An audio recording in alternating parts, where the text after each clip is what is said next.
Dear students, our next lecture is about electrophilic addition reactions of alkenes. In this lecture, we will discuss about reactivity of alkenes, general mechanism of electrophilic addition in alkenes, addition of hydrogen halides to alkenes, and addition of water to alkenes. First of all, reactivity of alkenes. As you know that alkenes consist of carbon-carbon double bond. In carbon-carbon double bond, there is one pi and one sigma bond. As the sigma bond is stronger than pi bond. In other words, we can say that pi bond is weaker than sigma bond. Now, what is the reason? Actually, the sigma bond is formed by linear overlapping of orbital, while the pi bond is formed by parallel overlapping of orbital. As the parallel overlapping of orbital is not effective, therefore the pi electrons are not tightly bound by the nucleus and they are more exposed as compared to sigma electron. Therefore alkenes behave as nucleophile. Actually alkenes के case में जो pi electrons हैं वो आमतौर पर nucleus की तरफ tightly bound नहीं होता है, यानी न्यूक्लियस उनको एक्सपोज करके रखता है, अपनी तरफ बाउंड करके नहीं रखता। तो जबकि जो सिग्मा इलेक्ट्रॉन होते हैं उनको न्यूक्लियस बाउंड करके रखता है, वो एक्सपोज नहीं होते। इस वजह से अल्कीन जो है वो एज ए न्यूक्लियोफाइल बिहेव करते हैं, क्योंकि उनके जो पाई इलेक्ट्रॉन होते हैं उनके लिहाज से हम उनको इलेक्ट्रॉन रिच कंसिडर करते हैं और उनके पाई इलेक्ट्रॉन जो है वो इलेक्ट्रोफिलिक स्पीशीज पे आसानी से अटैक कर सकते हैं। तो इस वजह से अल्कीन्स में एक करेक्टरिस्टिक रिएक्शन कंसिडर किया जाता है जिसको हम इलेक्ट्रोफिलिक एडिशन रिएक्शन कहते हैं, जो कि अल्कीन में बहुत कॉमन है। अब एडिशन का जो प्रोसेस होता है, यानी अल्कीन में जब इलेक्ट्रोफिलिक एडिशन होगी, क्योंकि अल्कीन अनसेचुरेटेड कंपाउंड है तो एडिशन की वजह से ये सेचुरेटेड हो जाएंगे। बिफोर एडिशन ये अनस्टेबल होते हैं। Unsaturated mean unsatisfied, unstable. So जब इनमें एडिशन हो जाती है तो इनका जो डबल बॉन्ड है वो आमतौर पर सिंगल बॉन्ड में कन्वर्ट हो जाता है, यानी ये अनसेचुरेटेड से सेचुरेटेड कंपाउंड में चेंज हो जाते हैं। इस वजह से ये स्टेबल बन जाते हैं। During addition pi bonds are converted into sigma bonds, यानी एडिशन का जो प्रोसेस होता है उसमें पाई बॉन्ड जो है वो आमतौर पर सिग्मा बॉन्ड में कन्वर्ट होते हैं। यहाँ पे आप देखें, अब ये अल्कीन है, इसमें एक पाई इलेक्ट्रॉन आपको नज़र आ रहा है, तो जब इसमें एडिशन होगी तो इसमें दो नए सिग्मा बॉन्ड बनेंगे, यानी एक पाई बॉन्ड यूज होता है और दो नए सिग्मा बॉन्ड बनते हैं। तो अब जो नए सिग्मा बॉन्ड बनेंगे, एक इलेक्ट्रॉन तो ये पाई के इलेक्ट्रॉन जो है वो सिग्मा के लिए यूज हो जाएंगे। दूसरे सिग्मा के लिए जो इलेक्ट्रॉन है वो जो इनकमिंग स्पीशीज होती है उसका जो न्यूक्लियोफिलिक पार्ट होता है वो आमतौर पर इलेक्ट्रॉन लेके आता है। General mechanism of electrophilic addition in alkenes. Electrophilic addition के जनरल मैकेनिज्म क्या होगा कि एक हमारे पास ऐसा मॉलिक्यूल होता है जिसमें इलेक्ट्रोफिलिक पार्ट भी होता है और न्यूक्लियोफिलिक पार्ट भी होता है, तो उसमें होमोलैटिक क्लीवेज हो जाती है, एक इलेक्ट्रोफाइल बनता है और एक न्यूक्लियोफाइल। फिर जो इलेक्ट्रोफाइल है उस पर अल्कीन के पाई इलेक्ट्रॉन्स अटैक करते हैं।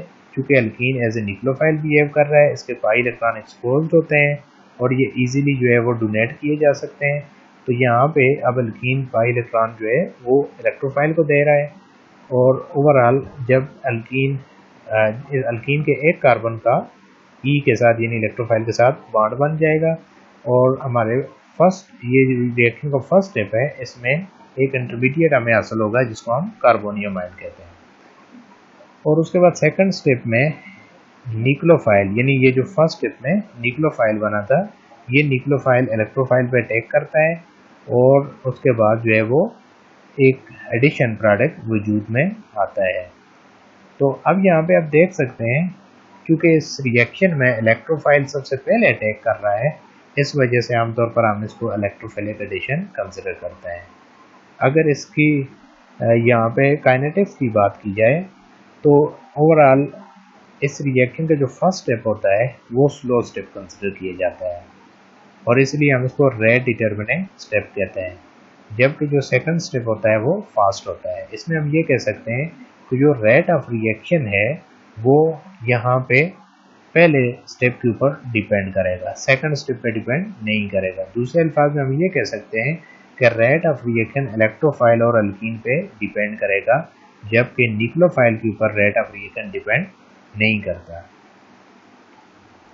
Okay, addition of hydrogen halides. यहाँ पे हम देखेंगे addition of hydrogen halides to alkenes. Alkene react with hydrogen halide to form an addition product called haloalkane or alkyl halide. Alkyne जब किसी भी हेलोजन एसिड के साथ रिएक्ट करेंगे तो एडिशन प्रोडक्ट बनेगा। अल्कीन का डबल बॉन्ड सिंगल बॉन्ड में कन्वर्ट हो जाएगा और उनके जो प्रोडक्ट बनेंगे उनको हम हेलोअल्केन या अल्काइल हैलाइड्स कहते हैं। Reaction is generally carried out either by passing dry gaseous hydrogen halide directly into an alkene or by using a moderately polar solvent such as acetic acid or alcohol to dissolve both polar HX and non-polar alkene. अब ये reaction दो तरफ proceed किया जाता है। इसका एक तरीका ये है कि हेलोजन एसिड जो कि गैसियस फॉर्म में हम लेते हैं तो उसको गैसियस फॉर्म में गैसियस अल्कीन में से हम पास करते हैं। एक तरीका तो ये है कि इसमें दोनों रिएक्टर हम हमारे गैसियस फॉर्म में होते हैं और उन दोनों गैसेस को हम कंबाइन करते हैं, यानी हम हाइड्रोजन हैलाइड को अल्कीन में से पास करते हैं, क्योंकि अल्कीन इटसेल्फ एक गैसियस कंपाउंड जो है वो उसकी यानी अल्कीन की जो स्टेट है वो गैसियस स्टेट होगी यहाँ पे। तो अब ये दोनों गैसेस यानी आप उसमें कंबाइन करेंगे। दूसरा मेथड क्या है, by using a moderately polar solvent such as acetic acid और अल्कोहल। तो इसमें दूसरे मेथड में हम क्या करते हैं कि अल्कीन जो है और हाइड्रोजन हैलाइड को मॉडरेटली पोलर सॉल्वेंट में डालते हैं और जो मॉडरेटली पोलर सॉल्वेंट होता है वो आमतौर पर एसिटिक एसिड या अल्कोहल होता है।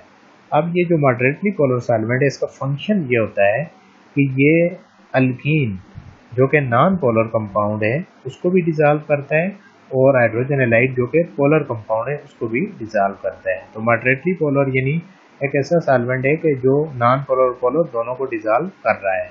अगर यहाँ पे हम हाईली पोलर सॉल्वेंट यूज़ करते हैं तो फिर हमारा पोलर कंपाउंड डिसॉल्व हो जाता है लेकिन नॉन पोलर डिसॉल्व नहीं हो सकता, तो यानी अल्कीन डिसॉल्व ना होता। इसी तरह हम जो है वो नॉन पोलर यूज़ करते हैं तो फिर HX डिसॉल्व नहीं हो सकता था, अल्कीन डिसॉल्व हो जाता। तो यहाँ पे ये ज़रूरी है कि सॉल्वेंट ऐसा होना चाहिए कि जो आपके नॉन पोलर पार्ट और पोलर दोनों को डिसॉल्व करें, तब जाके आपका रिएक्शन प्रोसीड होगा। Order of reactivity. Halogen acid की रिएक्टिविटी का ऑर्डर वही होता है जो उनकी एसिडिटी का ऑर्डर होता है। आप जानते हैं कि हाइड्रोजन आयोडाइड यानी HI जो है वो सबसे स्ट्रॉन्ग एसिड है हेलोजन एसिड में। It is strongest acid as compare to hydrobromic acid, and hydrobromic acid is stronger than HCl is stronger than HF, यानी HI जो है वो स्ट्रॉन्गेस्ट एसिड है और HF इज वीकेस्ट एसिड। तो यही इनका रिएक्टिविटी ऑर्डर भी होता है। कौन सी रिएक्टिविटी? जब हम हेलोजन एसिड को अल्कीन में ऐड करते हैं तो उस रिएक्टिविटी की हम बात कर रहे हैं। तो इनकी रिएक्टिविटी जो है वो ऑलमोस्ट वही होती है जो इनका एसिडिटी ऑर्डर होता है, यानी HI जो है सबसे फास्ट रिएक्शन करता है अल्कीन के साथ एज कम्पेयर टू HBr, तो HBr फास्ट करता है as compare to HCl fast करता है एज कम्पेयर टू HF, यानी सबसे स्लो रिएक्शन अल्कीन के साथ किसका होगा? HF का, और सबसे फास्ट रिएक्शन अल्कीन के साथ HI का होगा। Okay, general example addition of hydrogen halide HX to alkyne.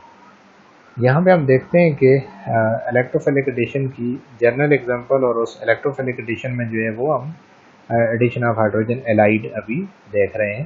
तो दिस इज अल्कीन। अल्कीन का functional group carbon carbon double bond होता है और उसमें ही आमतौर पर एडिशन होती है। तो ये हाइड्रोजन हैलाइड है।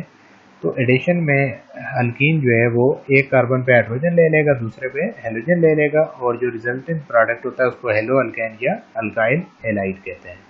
तो मैकेनिज्म क्या होगा? पहले स्टेप में जो है वो अल्कीन का पाई बॉन्ड हाइड्रोजन को लेगा, कार्बोनियम आयन बनेगा। दूसरे स्टेप में जो हैलाइड होता है वो कार्बोनियम आयन पे टेक करेगा, फास्ट स्टेप होगा, और एडिशन प्रोडक्ट बन जाएगा जो कि अल्काइल हैलाइड या हेलो अल्केन होता है। तो इसमें जो हाइड्रोजन और अल्कीन, हाइड्रोजन और हाइड्रोजन जो ऐड होते हैं वो आमतौर पर 1-2 पोजीशन पे ऐड होंगे। तो addition, actually addition is reverse of elimination, ये एलिमिनेशन का रिवर्स है। Addition of HX2 symmetrical alkene. Alkene दो तरह के होते हैं, सिमेट्रिकल अल्कीन और अनसिमेट्रिकल अल्कीन।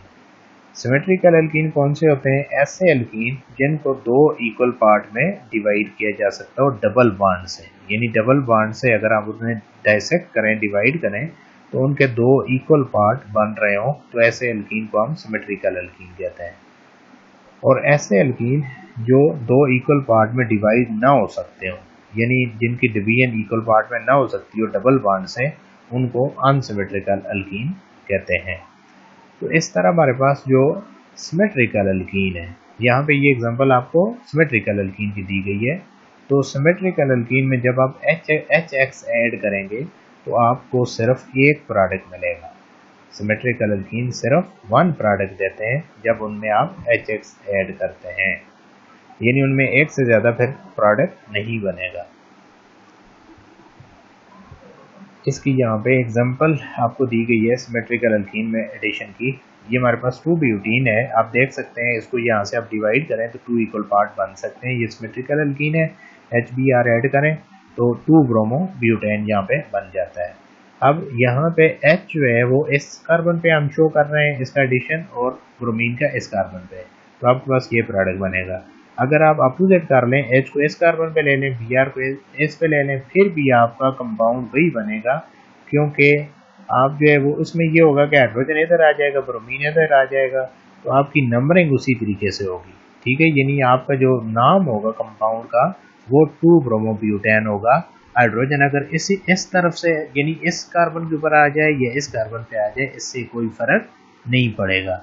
जब IUPAC नेम सेम होगा तो इसका मतलब ये कि यानी आपकी एक्चुअली जो आपकी पोजीशन बन रही है वो दोनों तरह सेम ही बनेगी।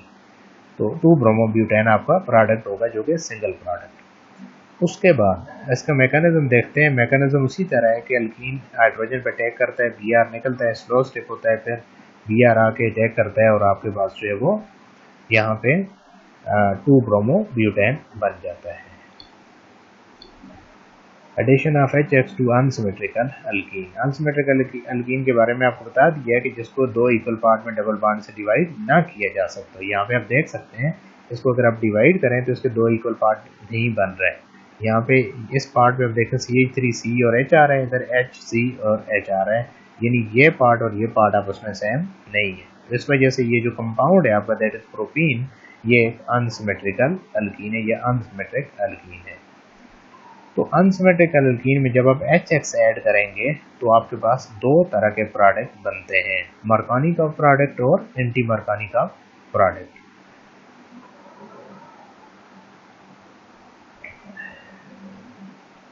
अब इसमें ये याद रखना है कि अगर हमारे पास जो है वो एक ऐसा अल्कीन हो कि जिसमें जो एक ऐसा अनसिमेट्रिक अल्कीन, एक ऐसा अनसिमेट्रिक अल्कीन जिसके डबल बॉन्ड के ऊपर नंबर ऑफ हाइड्रोजन सेम हो, नंबर ऑफ हाइड्रोजन सेम हो, तो ऐसे केस में आपके पास प्रोडक्ट तो दो तरह के बनेंगे, प्रोडक्ट दो तरह के बनेंगे क्योंकि अल्कीन आपका अनसिमेट्रिकल है, तो प्रोडक्ट आपके दो तरह के बनेंगे, लेकिन उनमें कोई भी मेजर या माइनर नहीं होगा। यानी आमतौर पर ये होता है कि जब हमारे पास जो है वो दो प्रोडक्ट बनते हैं, यानी एक मार्कानी काप बनता है और एक एंटी मार्कानी काप, तो बहुत से केसेस में मार्कानी का प्रोडक्ट जो है वो मेजर होता है और एंटी मार्कानी काप माइनर होता है, और कुछ ऐसे केसेस भी होते हैं जिनमें एंटी मार्कानी काप ज़्यादा बनता है और मार्कानी का प्रोडक्ट कम बनता है। लेकिन जहाँ पे एक प्रोडक्ट ज़्यादा होगा तो उसको हम मेजर कहते हैं और जो कम होगा उसको माइनर। ये जो एग्जांपल आपको दी गई है, ये वाला जो अल्कीन है जिसमें डबल बॉन्ड के जो दो कार्बन है, आप देख सकते हैं इस कार्बन के साथ एक हाइड्रोजन है डायरेक्टली, इनडायरेक्टली नहीं डायरेक्टली, इस कार्बन के साथ एक हाइड्रोजन है, इस कार्बन के साथ एक हाइड्रोजन है, इसके साथ भी ओवरऑल ये एक एग्जांपल है जहाँ पे आपको डायसेक्ट करके बताया गया कि जिसमें ये सिमेट्रिकल है या नहीं है, तो ये अनसिमेट्रिकल अल्कीन है।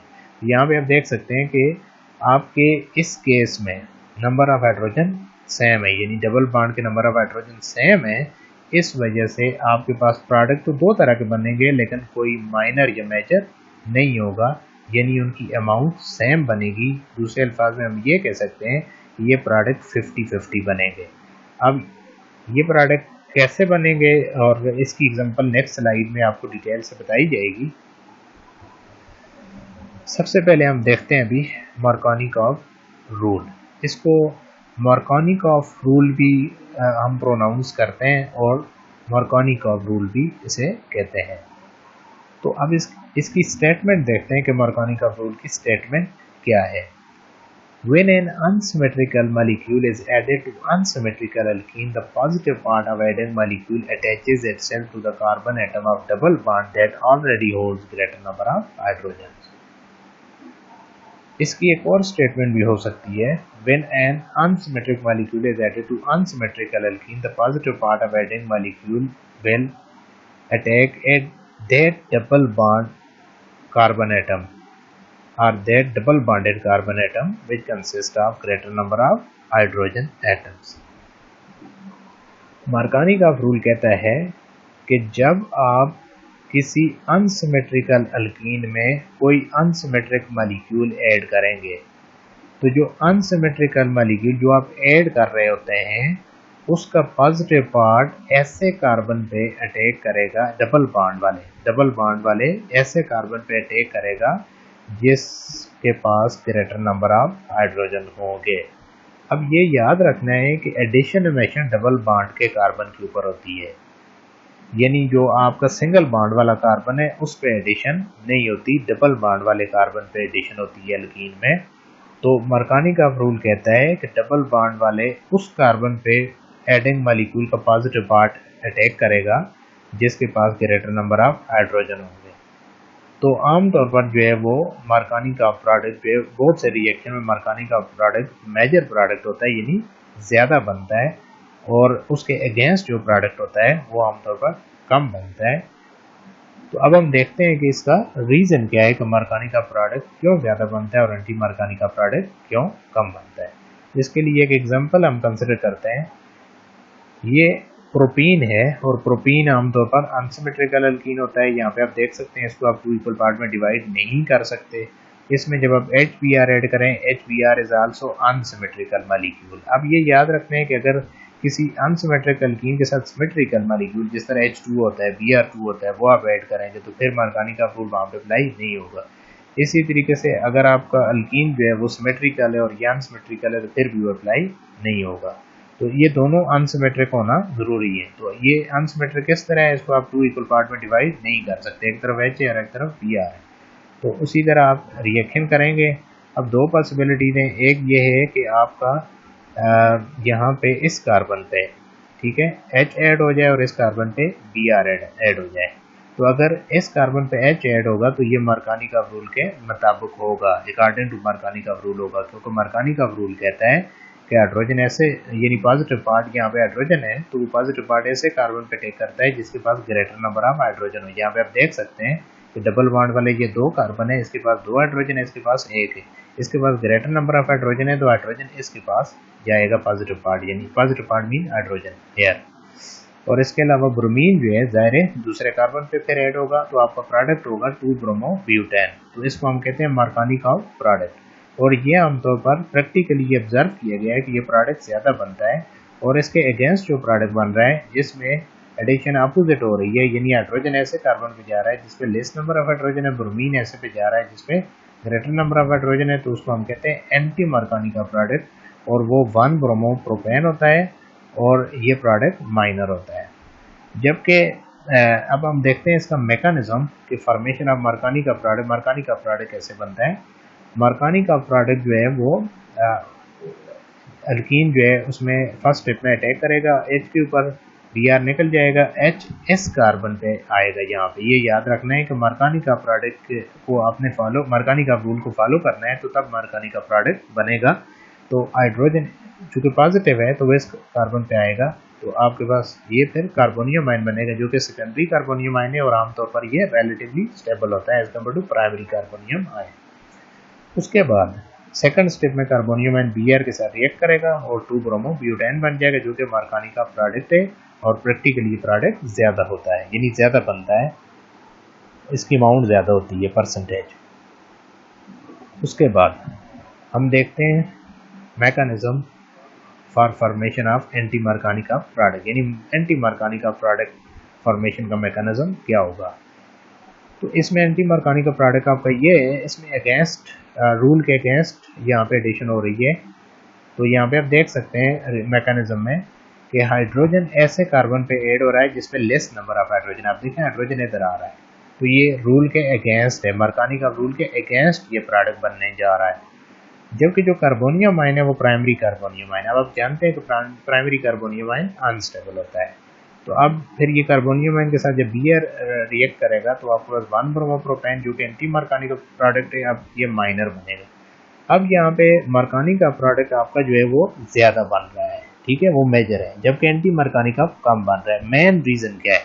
मेन रीज़न ये है कि मार्कानी का प्रोडक्ट इसलिए ज़्यादा है क्योंकि ये जिस पाथ के थ्रू प्रोसीड हो रहा है उसका जो मैकेनिज्म है उसमें जो कार्बोनियम आयन बन रहा है वो स्टेबल है। तो जिस रिएक्शन का इंटरमीडिएट स्टेबल होता है उसका प्रोडक्ट ज़्यादा बनता है, जिसका इंटरमीडिएट अनस्टेबल होता है उसका प्रोडक्ट कम बनता है। तो इसका चूँकि कार्बोनियम आयन स्टेबल है इसलिए ये प्रोडक्ट ज़्यादा बनेगा, तो इसलिए हम कहेंगे ये मेजर प्रोडक्ट है। जबकि ये प्राइमरी कार्बोनियम आयन है, ये लेस स्टेबल है, इसका प्रोडक्ट कम बनेगा, इसलिए हम यहाँ पे कहेंगे कि ये माइनर प्रोडक्ट होगा, ये कम बनेगा यहाँ पे। इसके बाद देखते हैं stability order of carbonium ion.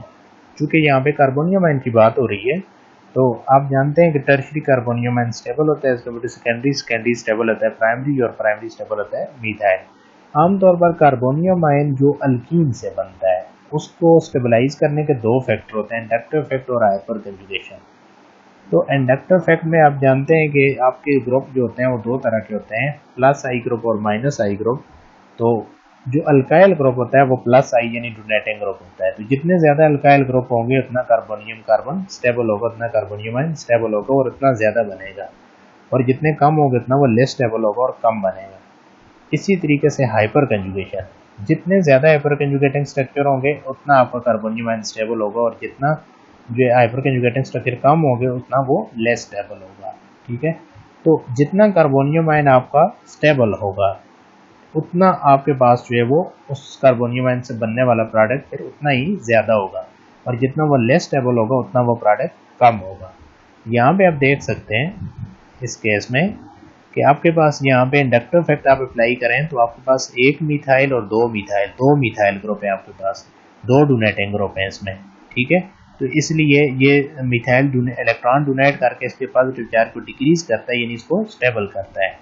जबकि यहाँ पे आप नेक्स्ट केस में देखें तो आपके पास जस्ट एक अल्काइल ग्रुप इलेक्ट्रॉन डोनेट कर रहा है, ठीक है। इस वजह से अब इसमें ओवरऑल डोनेशन कम हो रही है, तो ये इंडक्टिव इफेक्ट के लिहाज से अनस्टेबल है। इसी तरीके से अगर हाइपर कंजुगेशन इफेक्ट आप अप्लाई करें तो यहाँ पे आपके पास जो है वो 3+3 6 अल्फा हाइड्रोजन है, तो 6 हाइपर कंजुगेटिंग स्ट्रक्चर इसके बनेंगे। जबकि नेक्स्ट केस में आप देखें तो आपके पास जो है वो जस्ट 2 हाइपर कंजुगेटिंग स्ट्रक्चर, ये अल्फा कार्बन है, इस पर डायरेक्टली 2 हाइड्रोजन है, 2 हाइपर कंजुगेटिंग स्ट्रक्चर, तो हाइपर कंजुगेटिंग स्ट्रक्चर इसके कम है, इस लिहाज से ये अनस्टेबल होगा, यानी हाइपर कंजुगेशन के लिहाज से भी अनस्टेबल और इंडक्टिव के लिहाज से भी ये अनस्टेबल होगा। Okay, regioselective reaction. अब आमतौर पर हमारे पास कुछ ऐसे रिएक्शन होते हैं जिनमें 2 या 2 से ज़्यादा कॉन्स्टिट्यूशनल या स्ट्रक्चरल आइसोमर पॉसिबल होता है, यानी उनमें 2 या 2 से ज़्यादा, आमतौर पर 2 हमारे पास प्रोडक्ट बनते हैं, उनके ये आइसोमर बनते हैं, और वो कौन से आइसोमर होते हैं? स्ट्रक्चरल या कॉन्स्टिट्यूशनल आइसोमर। तो ऐसे केस में जब हमारे पास 2 प्रोडक्ट बन रहे हों, एक ज़्यादा बन रहा हो और एक कम बन रहा हो, यानी एक मेजर और एक माइनर हो, तो ऐसे रिएक्शन को हम रेजियो सिलेक्टिव रिएक्शन कहते हैं, और इस फेनोमेना को हम रेजियो सिलेक्टिविटी भी कहते हैं। तो इसमें जो है वो मुख्तलिफ पॉसिबिलिटीज़ होती हैं। सम टाइम ये होता है कि आपका एक प्रोडक्ट जो है वो बन रहा होता है जबकि दूसरा पॉसिबल होता है लेकिन वो बनता नहीं है, तो ऐसे केस में भी हम रिएक्शन हमारा रिड्यूस सिलेक्टिव होगा, लेकिन हम बल्कि हम उसे कहेंगे हाईली रिड्यूस सिलेक्टिव। तो ऐसे केस में कि अगर एक प्रोडक्ट बहुत ज़्यादा बन रहा है, दूसरा नहीं बन रहा है, या नॉन है के बराबर बन रहा है, तो हम फिर कहते हैं रिड्यूस स्पेसिफिक रिएक्शन। समटाइम हम कहते हैं कि if the reaction is 100% regioselective, that is known as regiospecific reaction. तो यहाँ पे आप देख सकते हैं कि रिड्यूस सिलेक्टिव रिएक्शन जो है वो कौन सा रिएक्शन होगा जिसमें दो या दो से ज़्यादा स्ट्रक्चरल आइसोमर्स पॉसिबल होंगे। इसकी स्टेटमेंट यहाँ पे आप देख सकते हैं, the reaction which potentially yield two or, this is definition of regioselective reaction, the reaction which potentially yield two or more constitutional isomers. यानी आमतौर पर उसकी सलाहियत होती है कि वो दो या दो से ज़्यादा आइसोमर्स बना सकता है, ठीक है, वो उसके पास ऑप्शन मौजूद होता है। यानी but actually produce only one, real में वो वन प्रोड्यूस कर रहा होता है, या दूसरा भी बना रहा होता है लेकिन दूसरा कम बना रहा होता है, बहुत कम बना रहा होता है, एक बहुत ज़्यादा बना रहा होता है। तो ऐसे रिएक्शन को हम रिजियो सिलेक्टिव रिएक्शन कहते हैं। रिजियो वर्ड लैटिन वर्ड से निकले, रिजियोनिम, और इसका मतलब होता है डायरेक्शन। तो अब हमने एक रिएक्शन डिस्कस किया था मार्कोनी का रूल में, कि हम वहाँ पे बात कर रहे थे कि मार्कोनी का प्रोडक्ट ज़्यादा बन रहा है, एंटी मार्कोनी का कम बन रहा है। तो अब हमारा वो वाला जो रिएक्शन है, that is the example of regioselective reaction. जिस रिएक्शन में यानी दो स्ट्रक्चरल आइसोमर, स्टीरियो आइसोमर नहीं, स्टीरियो के लिए जो टर्म यूज होती है वो स्टीरियो सिलेक्टिव और स्टीरियो स्पेसिफिक होती है। तो हम स्ट्रक्चरल आइसोमर्स की बात कर रहे हैं, यानी कॉन्स्टिट्यूशनल आइसोमर की बात कर रहे हैं।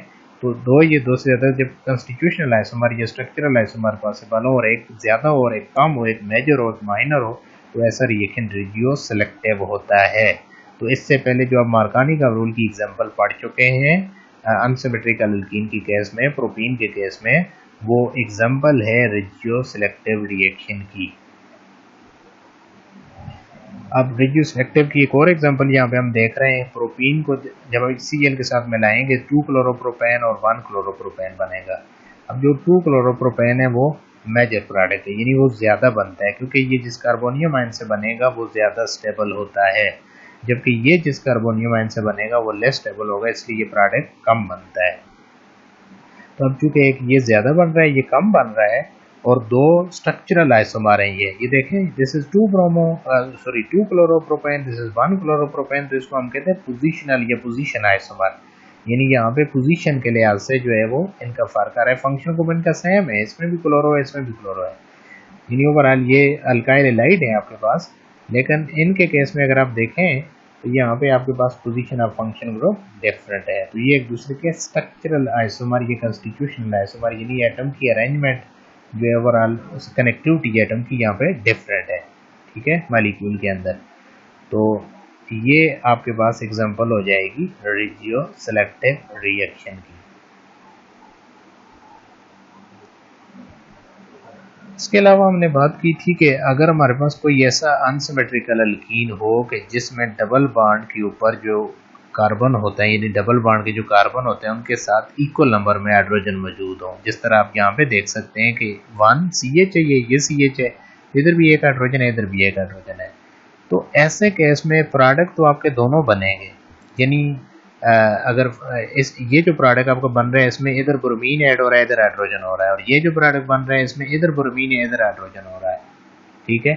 तो अब यहाँ पे इस केस में मार्कोनी का रूल अप्लाई नहीं हो सकता, क्योंकि मार्कोनी का रूल में हम ये कह रहे हैं कि पॉजिटिव पार्ट ऐसे कार्बन पे अटैक करेगा जिसपे ग्रेटर नंबर ऑफ हाइड्रोजन है, यहाँ तो किसी पे भी ग्रेटर नंबर नहीं है, क्योंकि यहाँ पे इधर भी 1 हाइड्रोजन है, इधर भी 1 है, तो ग्रेटर नंबर किसी पे नहीं आ रहा। इस वजह से यहाँ मार्कोनी का रूल अप्लाई नहीं होगा। तो इनमें से कोई भी हम ये नहीं कहेंगे ये मार्कोनी का है, ये एंटी मार्कोनी का है, ये कंसेप्ट यहाँ पे एप्लीकेबल नहीं है। तो इस वजह से और हम ये भी हमें पता होना चाहिए कि इनकी अमाउंट भी सेम बनती है, क्योंकि ये जिन इंटरमीडिएट के थ्रू बनेंगे वो सेम होगा, उनका इतना फर्क नहीं होता, इस वजह से ऑलमोस्ट इनकी सेम अमाउंट बनेगी। और इसके साथ साथ यहाँ पे आप देख सकते हैं कि यहाँ पे मेंशन है कि equal amounts of both isomers are formed, ठीक है। मार्कोनी का rule is not applicable here, क्योंकि मार्कोनी का रूल की स्टेटमेंट आप ऑलरेडी पढ़ चुके हैं कि पॉजिटिव पार्ट वहाँ पे टेक करता है जहाँ ग्रेटर नंबर ऑफ हाइड्रोजन हो, यहाँ ग्रेटर नंबर का कंसेप्ट नहीं है। इसमें आपने ये याद रखना है कि हर अनसिमेट्रिकल अल्कीन के ऊपर मार्कोनिकॉफ रूल अप्लाई नहीं होगा, वो वहां पे अप्लाई होगा जहां नंबर ऑफ हाइड्रोजन अनइक्वल होंगे, जहां इक्वल होंगे वहां पे वो अप्लाई नहीं होगा। Okay ji, formation of anti Markovnikov product in large excess than Markovnikov product. कुछ केसेस में मार्कोनिकॉफ प्रोडक्ट जो है वो कम बनता है और एंटी मार्कोनिकॉफ ज्यादा बनता है, और ये हमारी ज़रूरत भी होती है। सम टाइम हमें एंटी मार्कोनिकॉफ प्रोडक्ट चाहिए होता है, मार्कोनिकॉफ नहीं चाहिए होता, तो फिर हम ऐसी सिचुएशंस, ऐसी रिएक्शन कंडीशन यूज़ करते हैं कि जिसमें मार्कोनिकॉफ प्रोडक्ट कम बने और एंटी मार्कोनिकॉफ ज़्यादा बने। Addition of HF, HCl and HI2 alkene always follow Markovnikov rule, but the orientation in case of HBr is influenced by the presence or absence of peroxides such as benzoyl peroxide or tertiary butyl peroxide। हमारे पास 4 किस्म के halogen acid होते हैं, HF, HCl और HI। इनमें ये 3 जो halogen है, बल्कि HF,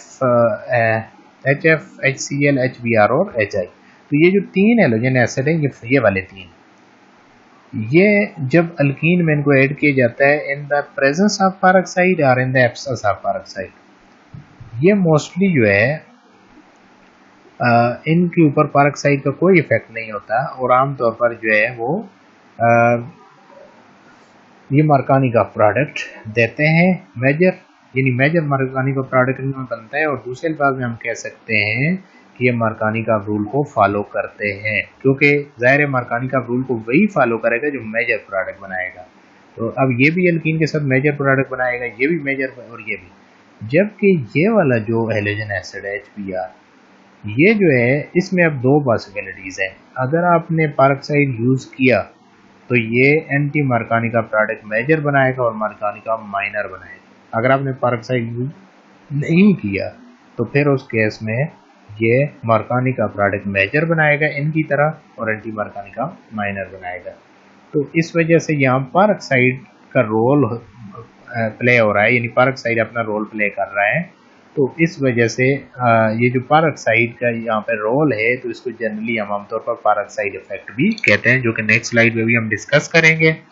अब पेरोक्साइड क्या होता है, ये कुछ एग्जांपल आपको दी गई हैं। This is general formula for organic peroxide. एक होता है हाइड्रोजन पेरोक्साइड, जिसमें हम इधर भी H लिखते हैं, इधर भी H2O2, तो ये ऑर्गेनिक पेरोक्साइड है, इसमें ये R ग्रुप है, ठीक है। तो यहाँ पे आप देख सकते हैं कि ये जनरल फार्मूला है ऑर्गेनिक पेरोक्साइड का, तो ये टिपिकल फार्मूला है, दिस इज टिपिकल फार्मूला। तो यहाँ पे आप देख सकते हैं ये R ग्रुप हमने जो है बेंजोइल ग्रुप लिया हुआ है, बेंजोइल, इसे हम बेंजोइल ग्रुप कहते हैं। ये यहाँ से ये पूरा ग्रुप जो है बेंजोइल, ये एक बेंजोइल, ये 2, तो इसे बेंजोइल पेरोक्साइड कहते हैं आमतौर पर। और ये वाला जो है टर्शियरी ब्यूटाइल पेरोक्साइड, यानी इनमें से कोई भी रिएक्शन के अंदर यूज हो सकता है, ठीक है। अगर आप रिएक्शन जनरल लिख रहे हैं तो आप ये भी फार्मूला लिख सकते हैं। टिपिकली ये एग्जांपल आप या तो इसकी एग्जांपल देंगे या इसकी एग्जांपल देंगे। Peroxide effect. The effect of presence of peroxide to cause an anti-Markovnikov's addition of HBr to an alkene is known as peroxide effect. Peroxide effect क्या होता है? It is actually effect of presence of peroxide, कि अगर आपके पास किसी HBr को आप alkyne में ऐड कर रहे हैं तो पेरोक्साइड वहाँ पे प्रेजेंट है, तो वो एंटी मार्कोनिकॉफ प्रोडक्ट ज़्यादा दे रहा है। तो इस वजह से हम चूँकि पेरोक्साइड का अपना एक रोल प्ले हो रहा है वहाँ पे, ओवरऑल हम इसे कहते हैं peroxide effect. Among hydrogen halides only HBr shows peroxide effect। अब ये याद रखिएगा कि HBr चूँकि इसमें ब्रोमीन जो है ये ऑलमोस्ट दरमियान में आ रहा है। अब ये क्लोरीन और फ्लोरीन से बड़ा है और आयोडीन से छोटा है, इस वजह से इसके ऑलमोस्ट कुछ इंटरमीडिएट करैक्टर होता है। तो ओवरऑल ये सिर्फ पेरोक्साइड इफेक्ट शो करता है, बाकी इनमें से कोई भी पेरोक्साइड इफेक्ट शो नहीं करता। इसमें एक रीज़न ये भी कंसिडर किया जाता है कि ये HBr जो है वो ओनली हेलोजन एसिड है जो आमतौर पर फ्री रेडिकल मैकेनिज्म के थ्रू ऐड होता है। चूँकि जब पेरोक्साइड यूज होता है तो फिर मैकेनिज्म फ्री रेडिकल हो जाता है। जब फ्री रेडिकल मैकेनिज्म आमतौर पर होता है तो फिर उसमें जो है वो एंटी मार्कोनिकॉफ प्रोडक्ट डेफिनेटली ज़्यादा बनेगा, मार्कोनिकॉफ कम बनेगा। ये अभी नेक्स्ट स्लाइड में हम डिटेल से देखते हैं। यहाँ पे जनरल आप देख सकते हैं अल्कीन प्रोपीन है, इसको HBr हमने ऐड किया तो यहाँ पे नो पैरोक्साइड, इसमें कोई पैरोक्साइड हम यूज़ नहीं कर रहे हैं, इसमें पैरोक्साइड यूज़ कर रहे हैं। तो इसमें फिर मार्कानी का प्रोडक्ट ज़्यादा बन रहा है, 2 ब्रोमो और 1 ब्रोमो कम बन रहा है एंटी। इसी तरह पैरोक्साइड यूज़ करेंगे तो मेजर ये होगा और माइनर मार्कानी का प्रोडक्ट होगा। Mechanism of anti-Marconi oxidation of HBr in the presence of peroxide। यहाँ पे आप देखते हैं कि पैरोक्साइड पे वो कैसे ऐड होता है। सबसे पहले पैरोक्साइड मोलेटिक क्लीवेज होगी इसकी OO बॉन्ड की, RO रेडिकल बनेगा पैरोक्साइड रेडिकल, ये फिर HBr का H ले लेता है हाइड्रोजन, इससे फिर हमारे पास जो है वो ROH यानी अल्कोहल बनता है और इसके साथ जो है वो Br।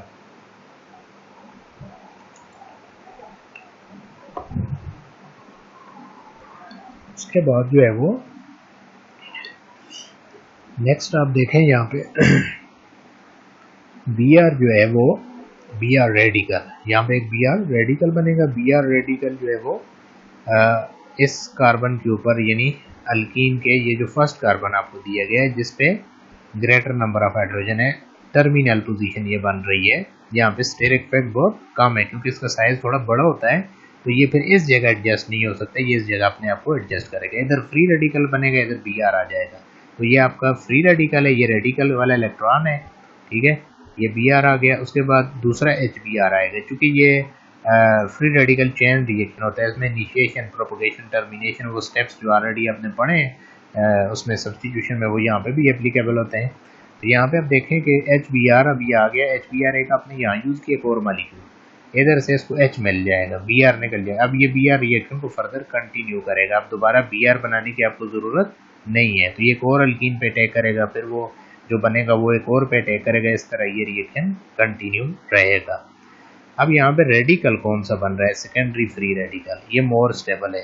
अब आप थोड़ा सा इमेजिन करें, ये Br अगर हम इधर ऐड करते हैं तो ये जो रेडिकल बनता है ये प्राइमरी होता है, और प्राइमरी फ्री रेडिकल जो होता है वो लेस स्टेबल होता है या अनस्टेबल होता है, क्योंकि फ्री रेडिकल और कार्बोनियम आयन का स्टेबिलिटी आर्टर ऑलमोस्ट सेम होता है। Br atom being large in size attaches itself preferably to the less standard यानी least substituted carbon atom of the double bond. ये आपको बता दिया इसका साइज बड़ा होता है, इसलिए ये एज ए फ्री रेडिकल इस कार्बन पे यानी यहाँ पे स्टेरिक इफेक्ट ज़्यादा है, यहाँ पे रिपल्शन ज़्यादा होगी, इसलिए यहाँ ऐड नहीं हो सकता, ये यहाँ पे अपने आप को ऐड करेगा। In the absence of peroxide, proton of HBr attacks the double bond in first step for which the steric effect is not important, ठीक है, because H is smallest in size। अगर आप देखें पेरोक्साइड एब्सेंट हो तो फिर तो free radical mechanism नहीं होगा, HBr as usual polar mechanism के थ्रू ऐड हो जाएगा। तो उसमें ये होता है कि फर्स्ट स्टेप में हाइड्रोजन ऐड होता है, अब हाइड्रोजन स्मॉल साइज में होता है यानी स्मॉलेस्ट होता है, तो उसका साइज ही इतना छोटा होता है कि वहाँ वो कंजस्टेड जगह पे भी जा सकता है, स्टेरिक इफेक्ट काज नहीं होगा उस केस में। While in the presence of peroxide, Br attacks at double bond as Br is larger in size, therefore it will attack at less centered carbon atom। जाहिर है इसमें फ्री रेडिकल मैकेनिज्म होगा तो इस केस में जो Br radical होता है वो लेस हैंडेड कार्बन के ऊपर अटैक करेगा। लेस हैंडेड कार्बन यहाँ पे मोस्टली वही होता है जिसपे ग्रेटर नंबर ऑफ हाइड्रोजन होगी, क्योंकि हाइड्रोजन का साइज छोटा होता है as compare to alkyl group. आप देखें यहाँ मिथाइल है, हाइड्रोजन ओवरऑल ये साइज बड़ा बन रहा है, इधर साइज छोटा है। In absence of peroxide, carbonium ion formed as intermediate, while in the presence of peroxide, intermediate is free radical। This is main difference कि अगर फ्री peroxide होगा तो फिर आपका फ्री रेडिकल इंटरमीडिएट होगा, ये देख सकते हैं आप, और अगर पेरोक्साइड एब्सेंट होगा तो फिर कार्बोनियम आयन, जिस तरह प्रीवियस एग्जांपल में ऑलरेडी हम डिस्कस कर चुके हैं। Stability order of carbonium and free radical is same because both are electron deficient species। free radical जो होता है वो इलेक्ट्रॉन डेफिशिएंट होता है, याद रखिएगा। इस तरह जो कार्बोनियम आयन होता है वो भी इलेक्ट्रॉन डेफिशिएंट होता है, क्योंकि इसमें भी ऑक्टेट कंप्लीट नहीं होता और उसमें भी ऑक्टेट कंप्लीट नहीं होता। तो स्टेबिलिटी ऑर्डर यानी स्टेबिलिटी फैक्टर दोनों के सेम होते हैं। Okay, after addition of halogen acid next is addition of water to alkenes. ये भी इलेक्ट्रोफिलिक एडिशन रिएक्शन की एग्जांपल्स हैं। हाइड्रेशन ऑफ अल्कीन भी हम इसे कहते हैं, addition of water is also known as hydration of alkene. Hydration क्या होता है? Any reaction which involve addition of water. Alkenes can add a molecule of water across the double bond to form alcohol. याद रखिएगा, जब alkyne में water add होता है तो अल्कोहल बनता है. इससे पहले आपने एक रिएक्शन पढ़ा था डीहाइड्रेशन ऑफ अल्कोहल, ठीक है, बल्कि आप अल्कीन की प्रिपरेशन में ये रिएक्शन जो है वो डिस्कस कर चुके हैं हम, डीहाइड्रेशन ऑफ अल्कोहल. तो डीहाइड्रेशन ऑफ अल्कोहल का क्या मतलब है? अल्कोहल की dehydration mean removal of water from alcohol. So this reaction is opposite of dehydration of alcohol. Methods for hydration of alkenes. Alkenes में water add करने के यानी कितने method होते हैं, कौन कौन से होते हैं? There are 4 methods for hydration of alkenes. Number 1, treatment of alkene with cold concentrated sulfuric acid. Number 2 is direct hydration of alkene. Number 3 is oxymercuration, demercuration. Number 4 is hydroboration, oxidation. Number 1, treatment of alkene with cold concentrated sulfuric acid. When alkene is treated with cold concentrated sulfuric acid, it gets dissolved to form an alkyl hydrogen sulfide.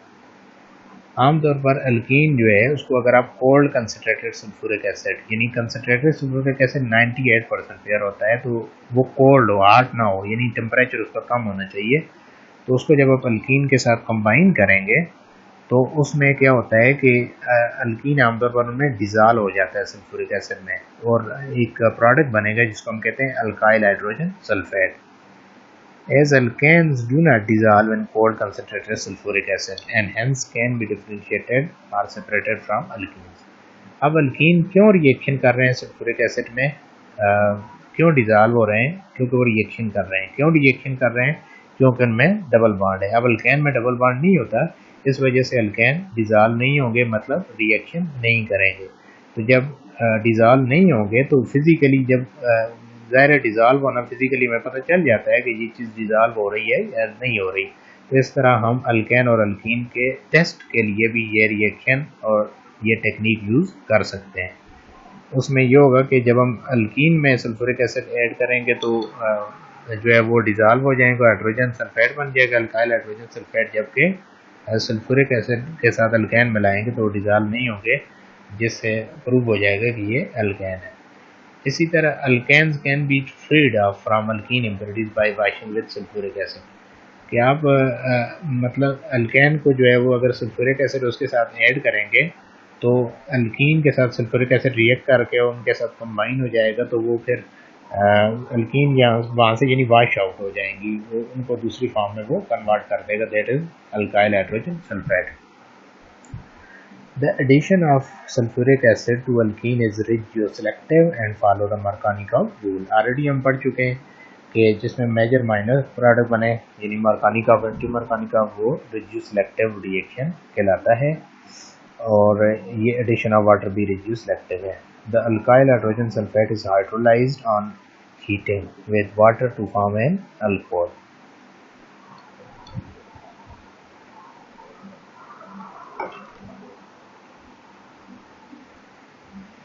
Alkyl hydrogen sulphate जो है वो चूँकि वो stable नहीं होता, इस वजह से यहाँ पे तो जब आप उसे बनाते हैं तो आप लो टेम्परेचर पे बनाते हैं, कोल्ड एसिड लेते हैं. जब आप हीट करेंगे तो वो स्टेबल नहीं होगा और वो ब्रेक हो जाएगा इनटू अल्कोहल. तो इसमें क्या होता है हाइड्रोलिसिस में कि वाटर के साथ ये रिएक्ट करता है, वाटर ऐड हो जाता है इसमें और फिर अल्कोहल बन जाता है. This is an excellent method for industrial preparation of alcohols. यानी ये अल्कोहल बनाने का इंडस्ट्रियल मेथड है. As alkenes are readily obtained by cracking of petroleum. Petroleum एक नेचुरल सोर्स है, उससे अल्कीन आसानी से हासिल होते हैं. ओवरऑल रिएक्शन आप देख सकते हैं, प्रोपीन सल्फ्यूरिक एसिड मिला रहे हैं हम, आइसोप्रोपाइल हाइड्रोजन सल्फेट बन रहा है, और फिर उसके बाद हम यहाँ पे this is actually alkyl hydrogen sulphate, तो फर्स्ट जो प्रोडक्ट है कोल्ड कंसनट्रेटेड सल्फ्यूरिक एसिड. तो इसमें क्या होता है, ये सल्फ्यूरिक एसिड जो है इसका ये वाला पार्ट जो है ना बाइसल्फेट, ये जो है एक कार्बन पे आ जाएगा और दूसरे पे हाइड्रोजन, तो हाइड्रोजन मार्कोनिकॉव रूल फॉलो करेगा, इधर आएगा और ये इधर आएगा. इसकी फिर वाटर के साथ ट्रीटमेंट हाइड्रोलिसिस करें, हीट करें इसको, तो ये गुड लीविंग ग्रुप है, ये निकल जाता है। इसकी जगह फिर वाटर अपना OH दे देगा, वाटर H निकालता है, OH देता है, मतलब वाटर अटैक करेगा, उसके बाद H उसका चला जाएगा। तो ओवरऑल ये ग्रुप यहाँ से निकल जाता है, लीविंग ग्रुप सल्फ्यूरिक एसिड बन जाएगा। इसलिए हम कहते हैं sulphuric acid act as catalyst in this reaction. उसके बाद अल्कीन को जब आप सल्फ्यूरिक एसिड के साथ मिलाएंगे, मैकेनिज्म यही है। तो इसका प्रोटॉन जो है सबसे पहले ये ले लेगा, कार्बोनियम आयन बनेगा, secondary carbonium ion according to Markovnikov का रूल। उसके बाद ये जो बाईसल्फेट है ये कार्बोनियम आयन पे अटैक करेगा और हाइड्रोजन सल्फेट, और फिर उसके बाद यहाँ से वाटर अटैक करेगा, ये निकल जाएगा। ये गुड लीविंग ग्रुप है, याद रखिएगा ये गुड लीविंग ग्रुप है, ये चला जाएगा। उसके बाद यहाँ पे ये प्रोटॉन एक्स्ट्रा है इसके पास, क्योंकि ये इसने प्रोटॉन के साथ अटैक किया, तो बाईसल्फेट प्रोटॉन लेगा, सल्फ्यूरिक एसिड बन जाएगा। तो आपका कैटालिस्ट रिकवर हो जाएगा और आपके पास ये 2 प्रोपेनॉल यानी सेकेंडरी अल्कोहल बन जाएगा। Next second method is direct hydration of alkenes. इसमें क्या होता है, acid catalyse addition of water to double bond. इसमें जो है हम डबल बॉन्ड में वाटर की एडिशन करते हैं, लेकिन एसिड की मौजूदगी में एसिड एज ए कैटालिस्ट काम करता है, ठीक है। और इसमें एसिड स्पेसिफिक नहीं होता कि आप सल्फ्यूरिक एसिड यूज़ करेंगे, इसमें आप सल्फ्यूरिक एसिड भी यूज़ कर सकते हैं, फास्फोरिक एसिड भी। Reaction involve carbonium ion as intermediate, therefore relative reactivity of alkene correspond to the stability of carbonium ion। तो आमतौर पर क्या होता है कि कार्बोनियम आयन के ऊपर डिपेंड करेगा कि आपका जो अल्कीन है उसकी रिएक्टिविटी कार्बोनियम आयन पर डिपेंड करती है। अब जाहिर है अगर कार्बोनियम आयन स्टेबल होगा तो अल्कीन आसानी से रिएक्ट करेगा, ठीक है। और अगर कार्बोनियम आयन लेस स्टेबल होगा तो अल्कीन का रिएक्शन इतना अच्छा नहीं होगा, क्योंकि रिएक्टेंट जब प्रोडक्ट में चेंज होता है तो उसका इंटरमीडिएट का स्टेबल होना ज़रूरी होता है, तो हम कहते हैं फिर उसकी रिएक्टिविटी ज़्यादा है। अगर इंटरमीडिएट स्टेबल नहीं है तो हम कहते हैं कि उसकी रिएक्टिविटी कम है। As the stability order of carbocation is tertiary is stable then secondary is stable than primary। तो यहाँ पे आप देख सकते हैं कि टर्शरी की स्टेबिलिटी सबसे ज़्यादा है। Ethene reacts slowly with concentrated sulfuric acid at room temperature because it involves formation of primary carbonium ion which is unstable।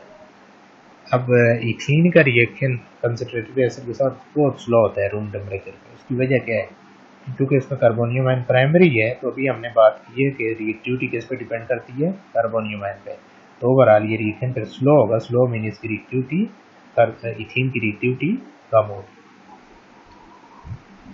Propene react with 85% sulphuric acid, यानी कंसनट्रेटेड सल्फ्यूरिक एसिड ऑलमोस्ट 98% होता है, तब propene जो है उसमें चूंकि secondary carbonium ion बनता है तो रिलेटिवली स्टेबल होता है, इस वजह से उसको एसिड की कंसंट्रेशन कम चाहिए। 2 मिथाइल प्रोपीन में टर्शरी कार्बोनियम आयन बनेगा। कौन सा टर्शरी, और एसिड की स्ट्रेंथ आपको कितनी चाहिए, 65%। तो उसकी वजह क्या है कि टर्शरी स्टेबल होता है। जो अल्कीन की रिएक्टिविटी ज़्यादा हो रही है तो आपको एसिड की कंसंट्रेशन भी कम दरकार है, रिएक्शन आपका फास्ट हो रहा है। Difference in reactivity can be used to differentiate between various kind of alkenes, ठीक है। अब अल्कीन की रिएक्टिविटी की वजह से हम डिफरेंशिएट कर सकते हैं कि ये प्राइमरी ये अल्कीन के ओवरऑल हमें पता चल सकता है कि ये पहले तो हमें पता चलेगा कि ये मोर रिएक्टिव है, लेस रिएक्शन है या मॉडरेटली रिएक्टिव है। तो उनकी रिएक्टिविटी की वजह से फिर हमें पता चल जाता है कि ये किस किस्म की अल्कीन है, यानी अल्कीन के स्ट्रक्चर की इंफॉर्मेशन हमें मिलती है, ठीक है। अगर उसका कोई अननोन स्ट्रक्चर है तो उसकी फिर रिएक्टिविटी से हमें इस चीज़ का अंदाज़ा हो जाता है, उसकी स्ट्रक्चरल इंफॉर्मेशन मिलती है, क्योंकि उसका जो प्राइमरी कार्बोनियम आयन है, सेकेंडरी है, ये टर्शरी है, उसके स्ट्रक्चर की वजह से पता चल रहा है, मतलब स्ट्रक्चर पर डिपेंड कर रहा है। And also used for separation of their mixture separation के लिए भी आमतौर पर जो है वो ये जो रिएक्टिविटी का डिफरेंस है ये यूज़ होता है, इंपॉर्टेंट है ये। ओके, ओवरऑल रिएक्शन यहाँ पे आप देख सकते हैं कि ये डायरेक्ट मेथड है हाइड्रेशन का। तो इसमें जो है वो हम एसिड को एज ए कैटालिस्ट यूज़ कर रहे हैं और वाटर ऐड कर रहे हैं। तो यहाँ पे आपके पास ये प्रोडक्ट 2 प्रोपेनॉल बन रहा है, मार्कोनी का प्रोडक्ट। अब मैकेनिज्म क्या होगा, सबसे पहले एसिड अपना प्रोटॉन देगा, ऐड हो जाएगा कार्बोनियम आयन, जिस तरह पहले वाले मेथड में भी यही हुआ था।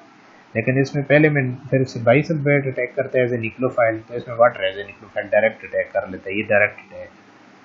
तो उसमें वाटर बाद में आता है, इसमें वाटर पहले आ रहा है।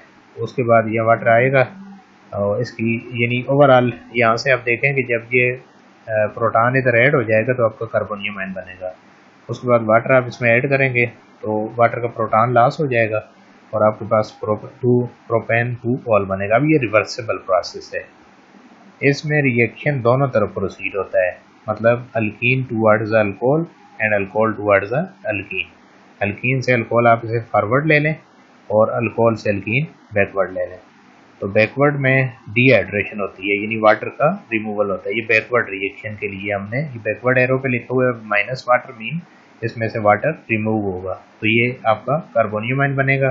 फिर ये कार्बोनियम आयन जो है वो चेंज हो जाता है, इससे एक प्रोटॉन रिमूव होगा, ये वाला प्रोटॉन जो आपको यहाँ दिखाएगा ये रिमूव होगा तो अल्कीन बन जाएगा। ठीक है, तो अब चूंकि ये रिएक्शन जो है ये दोनों डायरेक्शन में प्रोसीड हो रहा है, फॉरवर्ड और बैकवर्ड, तो इसलिए हम कहते हैं कि डिहाइड्रेशन ऑफ अल्कोहल जो है वो अपोजिट है किसका, एडिशन ऑफ हाइड्रेशन, और हाइड्रेशन अपोजिट है डिहाइड्रेशन ऑफ अल्कोहल, यानी हाइड्रेशन ऑफ अल्कीन और डिहाइड्रेशन ऑफ अल्कोहल एक दूसरे के अपोजिट रिएक्शंस हैं।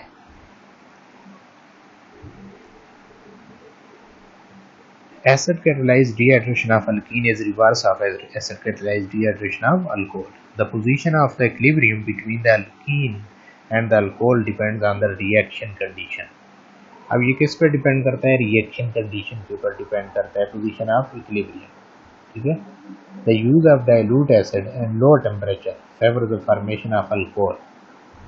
कि अगर आप डाइल्यूट एसिड यूज करेंगे और लो टेम्परेचर तो आपका ये फॉरवर्ड रिएक्शन होगा, ये वाला, यानी राइट की तरफ इक्विलिब्रियम जाएगा, equilibrium will shift towards right.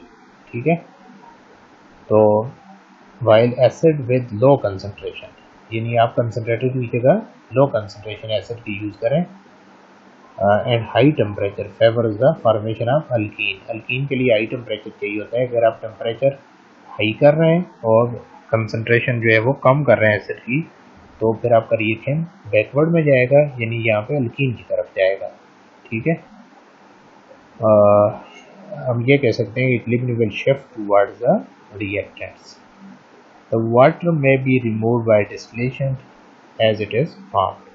आमतौर पर जो वाटर बनता है यहाँ पे वो डिस्टिलेशन के थ्रू क्या हो जाता है, रिमूव हो जाता है। यहाँ पे आप देख सकते हैं कि इसमें डिहाइड्रेशन है, डिहाइड्रेशन में डेफिनेटली वाटर जो है वो रिमूव होगा, तो वो वाटर फिर डिस्टिलेशन यानी जो आमतौर पर जो है वो evaporation followed by condensation, that is distillation. Distillation के थ्रू वाटर को हम रिमूव कर देते हैं। Hydration of alkenes may be accompanied by carbonium ion rearrangement. अब यहाँ पे जो डायरेक्ट हाइड्रेशन है इसमें एक प्रॉब्लम है कि आपके पास अगर कोई ऐसा अल्कीन है जिसमें ऐसा कार्बोनियम आयन बनेगा जो रीअरेंज हो सकता है, यानी जो इसकी स्टेबिलिटी के लिए वो अपनी रीअरेंजमेंट कर सकता है, तो फिर उस केस में आपके पास वैरायटी ऑफ प्रोडक्ट पॉसिबल होते हैं। यहाँ पे आप देख सकते हैं कि जब हम इसमें वाटर ऐड करेंगे तो इसमें अगर डायरेक्ट यहाँ से ही आप विदाउट रीअरेंजमेंट एडिशन करें तो ये आपके पास ये वाला प्रोडक्ट बनेगा, मरकानी का फ्रूल गंदा। अगर रीअरेंजमेंट होगी तो फिर आपके पास ये वाला प्रोडक्ट बनेगा। अब रीअरेंजमेंट वाला प्रोडक्ट कैसे बनेगा, ये तो ऑलरेडी आपको मैकेनिज्म प्रीवियस वीडियो में बता दिया है ये कैसे बनेगा। तो ये वाला कैसे बनेगा इसको देखते हैं। इसमें सबसे पहले प्रोटॉन ऐड होगा, सेकेंडरी कार्बोनियम आयन बनेगा, तो इधर से एक मिथाइल शिफ्ट हो जाएगा, 1,2 शिफ्ट मिथाइल शिफ्ट, तो इधर टर्शरी कार्बोनियम आयन बन जाएगा और फिर इसके ऊपर जब वाटर अटैक करेगा और प्रोटॉन निकलेगा तो ये वाला अल्कोहल आपका बनेगा। ठीक है, तो ये अल्कोहल किसके थ्रू बन रहा है, रीअरेंजमेंट के थ्रू। तो इस तरह यहाँ पे भी कार्बोनियम आयन रीअरेंजमेंट हो सकती है। Third method is oxymercuration demercuration. Rearrangement may be avoided if the hydration of alkene is carried out through a process known as oxymercuration demercuration. पिछले रिएक्शन में हमने बात की कि हाइड्रेशन ऑफ अल्कीन जो है, हाइड्रेशन ऑफ अल्कीन की जो रीअरेंजमेंट होती है, यानी उसमें रीअरेंजमेंट हो जाती है। पिछले रिएक्शन में अल्कोहल दो तरह के बन रहे हैं, एक रीअरेंजमेंट से, एक विदाउट रीअरेंजमेंट। तो रीअरेंजमेंट को हम रोक सकते हैं, रीअरेंजमेंट जो है उसको हम कंट्रोल कर सकते हैं, यानी कुछ ऐसे रिएक्शन है जिनके थ्रू रीअरेंजमेंट फिर नहीं होती, ठीक है, उसको अवॉइड किया जा सकता है। तो ऐसा एक रिएक्शन ऑर्गेनिक केमिस्ट्री में जिसे कहते हैं oxymercuration demercuration. In this process alkenes are made to react with mercuric acetate in a mixture of tetrahydrofuran, जिसको हम THF कहते हैं, ठीक है, and water to form hydroxy alkyl mercuric acetate. पहले स्टेप में ये बनेगा हमारे पास, जैसे हम मर्क्यूरेशन कहेंगे, which can be readily reduced by sodium borohydride, that is NaBH4 in aqueous sodium hydroxide, ठीक है। फिर उसके बाद दूसरे स्टेप में हम उसको सोडियम बोरोहाइड्रेट से ट्रीट करते हैं। तो जो स्टेप होता है ओवरऑल रिडक्शन होगी, लेकिन उस स्टेप को हम डीमर्क्यूरेशन कहते हैं, उसमें मर्करी रिमूव होती है। ऑक्सीमर्क्यूरेशन में आप इसको ऐड करते हैं, किसके साथ ट्रीट करते हैं, अल्कीन को मर्क्यूरिक एसीटेट के साथ। ओवरऑल रिएक्शन आप देख सकते हैं, ये हमारे पास अल्कीन है, वही अल्कीन है जिसमें सेकंड मेथड में रीअरेंजमेंट हुई है, डायरेक्ट हाइड्रेशन जब हमने की है तो उसमें रीअरेंजमेंट। अब इसमें हम जब इसको ऑक्सीमर्क्यूरेशन डीमर्क्यूरेशन के थ्रू रिएक्ट करवाते हैं तो रीअरेंजमेंट नहीं होती और आप ये वाला अल्कोहल आपको मिल जाता है, ठीक है, विदाउट रीअरेंजमेंट। इसमें मर्क्यूरिक एसीटेट क्या है, CH3COO ये एसीटेट ग्रुप है, तो मर्करी की ऑक्सीडेशन स्टेट +2 होती है, तो 2 एसीटेट आपको चाहिए मर्क्यूरिक एसीटेट, और इसके वाटर की मौजूदगी में रिएक्शन करवाएंगे, एसिटिक एसिड निकलता है इधर से, -CH3COO मीन ये रिमूव हो रहा है, और THF जो है वो टेट्राहाइड्रोफ्यूरैन सॉल्वेंट है। ऑक्सीमर्क्यूरेशन का प्रोसेस होगा और हाइड्रोक्सी अल्काइल मर्क्यूरिक एसीटेट आपके पास सबसे पहले बनेगा। उसके बाद जो है वो यहाँ पे आप देख सकते हैं कि हाइड्रोक्सी अल्काइल मर्क्यूरिक एसीटेट जो है वो कैसे बन रहा है।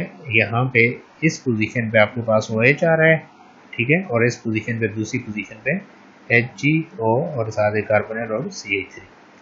उसके बाद NaBH4 के साथ आप इसे ट्रीट करेंगे तो ये फिर रिमूव हो जाएगा, यानी इसकी रिडक्शन होगी। तो अब ये जो मर्क्यूरिक एसीटेट है, ये जो ऑक्सीमर्क्यूरेशन डीमर्क्यूरेशन का प्रोसेस है, ये इस रिएक्टेंट को रीअरेंजमेंट करने ही नहीं देता, यानी उसे रीअरेंजमेंट इसकी कंट्रोल कर लेता है, वो रीअरेंजमेंट नहीं होने देता है। यहाँ पे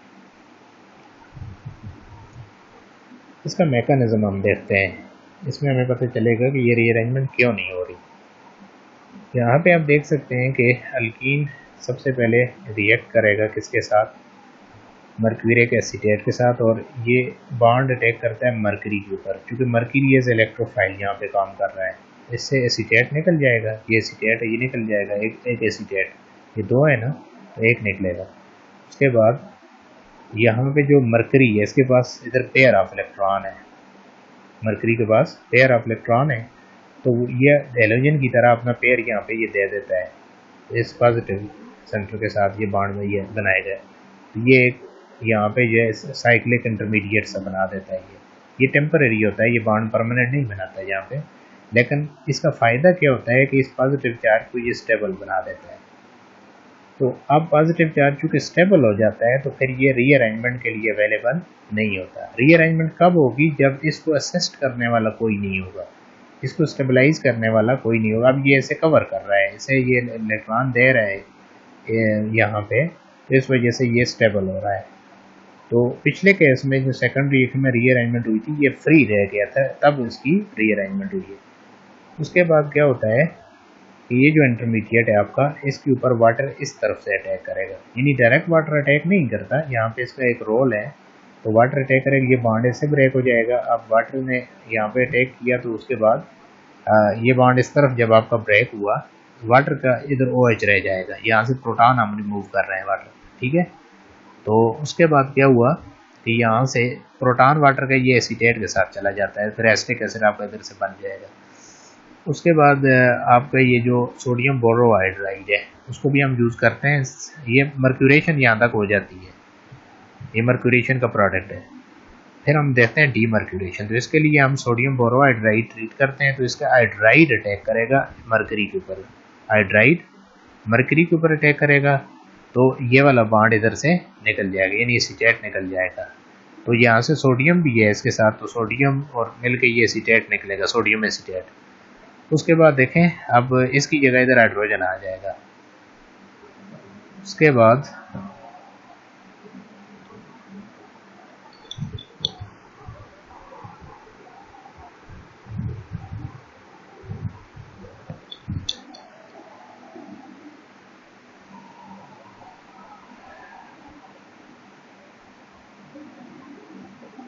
आफ्टर दैट यहाँ पे आप देख सकते हैं कि ये जो दूसरा इसके साथ जो बाई प्रोडक्ट है, इस बी के साथ यानी बोरान के साथ 3 हाइड्रोजन रह जाएंगे, ठीक है, बोरान यहाँ पे रह जाएगा आपका।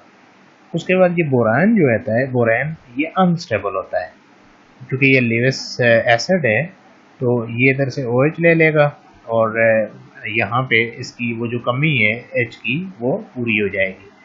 तो इस तरह आपके पास जो है वो यहाँ पे ये स्टेबलाइज हो जाएगा। It can be further reduce 3 mole of hydroxy alkyl mercuric acetate, यानी ये फर्दर 3 मोल की रिडक्शन कर सकता है, क्योंकि याद रखना है कि इसके पास भी 4 हाइड्रोजन थे ना, 4 में से एक इसने यूज़ कर लिया, अभी 3 इसके पास मौजूद हैं, ये 3 भी यूज़ हो सकते हैं अभी।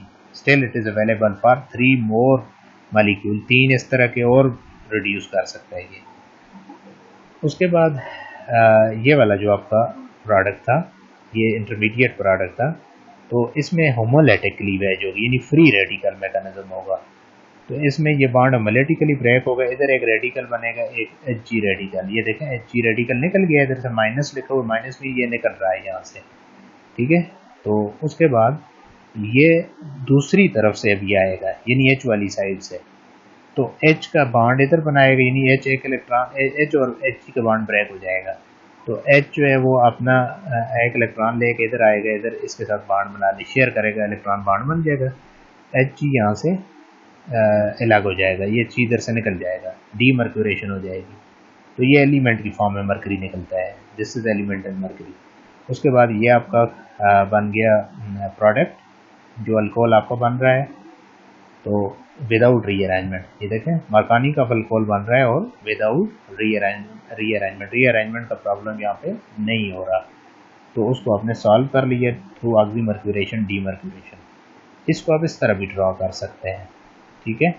और चूँकि हाइड्रोजन यहाँ मेंशन हुआ है, तो उसको ना बॉन्ड लाइन फार्मूला में मेंशन करने की ज़रूरत नहीं होती, और आप इस तरह ड्रा करें, एक ही बात है, इसमें कोई फर्क नहीं। Okay, the process of oxymercuration demercuration is highly reduced selective and give Marconi का product as measure 1। reduced selective reaction कौन सा होता है, जिसमें एक प्रोडक्ट ज़्यादा बने दूसरा कम बने, तो ये Marconi का प्रोडक्ट ज़्यादा बनता है, इस वजह से इसका ये reaction reduced selective। The high degree of reduced selectivity and absence of rearrangement is due to electrophilic attack of this mercury ion, यानी जिसमें एसीटेट आयन और Hg पॉजिटिव है, that is CH3COO Hg positive, that is actually positive radical of that mercuric acetate, उसमें एक acetate आपने remove किया है at the less substituted carbon, that is less hindered position of the double bond to form cyclic mercurinium ion. तो इसमें होता क्या है कि ये जो रिड्यूस सेलेक्टिविटी है और रीअरेंजमेंट क्यों नहीं होती, इसकी वजह, सबसे मेन वजह क्या है कि आमतौर पर जो है वो ये जो आयन है आपका, यानी ये जो मरकरी एसीटेट निकाल के ये पार्ट अटैक करेगा, ये लेस सब्स्टिट्यूटेड कार्बन पे आसानी से अटैक करेगा, क्योंकि ये बहुत बड़े साइज़ में है, इसका साइज़ बड़ा है, मरकरी का अपना साइज़ बड़ा है, साथ ये ग्रुप भी लगा हुआ है, तो ये फिर दरमियान वाले कार्बन पे अटैक नहीं कर सकता। तो पॉजिटिव पार्ट है ना, तो हमने कहा था positive part greater number of hydrogen पे अटैक करता है, यानी लेस सब्स्टिट्यूटेड साइड पे अटैक करता है, तो ये फिर मरकानी का रूल के मुताबिक ही अटैक करेगा लेस एंडेड पोजीशन पे। तो लेस एंडेड पोजीशन आपका डबल बॉन्ड, तो उसमें साइक्लिक मर्क्यूरिनियम आयन बन जाएगा, वो जो मैंने इंटरमीडिएट प्रोडक्ट आपको बताया था, दैट इज साइक्लिक मर्क्यूरिनियम आयन। उसके बाद मरकरी ब्रिज्ड कार्बोकेटायन, ये आप देख सकते हैं, मरकरी ब्रिज्ड कार्बो, आप देखें इसमें ये चार्ज हम मरकरी पे भी शो कर रहे हैं, लेकिन एक्चुअली ये चार्ज कार्बन पे था, लेकिन मरकरी उसको स्टेबलाइज कर रहा है अपने इलेक्ट्रॉन दे के, तो इस वजह से पार्शियल चार्ज आप इसके ऊपर भी शो कर सकते हैं।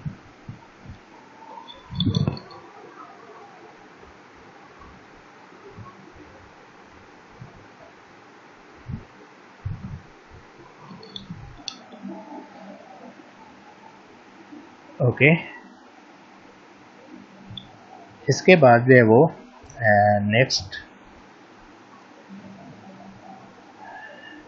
which is then readily attacked by water molecule from the backside to produce hydroxy mercuric acetate. ठीक है, वो ट्रांस भी हो सकता है और ट्रांस और एंटीडेशन दोनों पॉसिबल है यहाँ पे। The two-step oxymercuration demercuration take place at room temperature and completed in minutes with isolation of hydroxy alkyl mercuric acetate. So the two-step oxymercuration demercuration take place at the room temperature and completed in minutes without isolation. ठीक है, ये without isolation होगा, this is without isolation of hydroxy alkyl mercuric acetate. यानी यहाँ पे दोनों step आप इकट्ठे ही करेंगे, एक उसमें आपने अपरेटिस में करने, तो यहाँ पे आप सेपरेशन नहीं करेंगे। यहाँ पे जो हाइड्रोक्सी अल्काइल मर्क्यूरिक एसीटेट है, चूँकि वो आपको प्रोडक्ट नहीं होता, वो इंटरमीडिएट होता है, तो वो फिर वहीं पे रिएक्शन कर लेता है। ठीक है, तो आप उसको जो है वो रूम टेम्परेचर पे दोनों स्टेप आप इकट्ठे परफॉर्म कर सकते हैं और फ्यू मिनट्स में कंप्लीट हो जाते हैं ये। It is useful laboratory method and give excellent yield greater than 90%। इसको विदाउट कर लेना है। ठीक है, it is useful laboratory method and give excellent yield greater than 90%। आमतौर पर जो है वो इसमें परसेंटेज यील्ड इस रिएक्शन की बहुत ज़्यादा होती है, ग्रेटर देन 90% यील्ड होती है इस रिएक्शन की। इट इज़ बेस्ट मेथड, क्योंकि अब एक रिएक्शन की 90% यील्ड है, तो इससे इसकी परफॉर्मेंस को पता चल रहा है कि इसकी परफॉर्मेंस बहुत अच्छी है। If alcohol is used as solvent in place of water then ether is formed as final product. देखें, जब हम अल्कोहल को यूज़ कर रहे हैं तो अल्कोहल OH दे रहा है, तो जब आप जो है वो जब आप वाटर यूज़ कर रहे हैं तो वाटर OH दे रहा है, तो आपके पास अल्कोहल बनेगा। और जब आप अल्कोहल को यूज़ करेंगे तो आपके पास जो है वो OR देगा अल्कोहल। जब OR देगा तो आपके पास फिर ओवरऑल अब वहाँ पे COC बॉन्ड की फॉर्मेशन होगी, तो वो किसका फंक्शन ग्रुप होता है? ईथर का। आपके पास ईथर बनेगा। अगर OR ग्रुप आएगा तो अल्कोहल से आएगा और प्रोडक्ट आपका ईथर होगा। अगर OH आएगा तो वो वाटर से आएगा, प्रोडक्ट आपका अल्कोहल होगा। Method number 4 is hydroboration oxidation. First three methods discussed so far are used for synthesis of Marconi का प्रोडक्ट। ठीक है, जो फर्स्ट थ्री मेथड हैं वो हमने मार्कानी का प्रोडक्ट के लिए पढ़े हैं कि मार्कानी का प्रोडक्ट उसमें ज़्यादा बनता है आमतौर पर, except addition of HBr in the presence of peroxide. उसके अलावा बाकी जितने भी रिएक्शन थे उनमें मार्कानी का प्रोडक्ट मेजर प्रोडक्ट के तौर पर बन रहा है। तो आमतौर पर जो है वो वहाँ पे बनता क्या है हमारे पास? सेकेंडरी या टर्शरी अल्कोहल्स। प्राइमरी अल्कोहल उन मेथड में नहीं बन रहे। अब हमें आमतौर पर प्राइमरी अल्कोहल की भी ज़रूरत होती है। अल्कीन बहुत ईजीली अवेलेबल प्रिकर्सर्स हैं अल्कोहल के, तो इस वजह से अल्कीन से हम प्राइमरी अल्कोहल भी हमने बनाना होता है, वो भी ज़रूरी है। उसके लिए हमारे पास एक अल्टरनेटिव मेथड है, that is hydroboration oxidation. However we can't prepare anti Markovnikov का प्रोडक्ट प्राइमरी अल्कोहल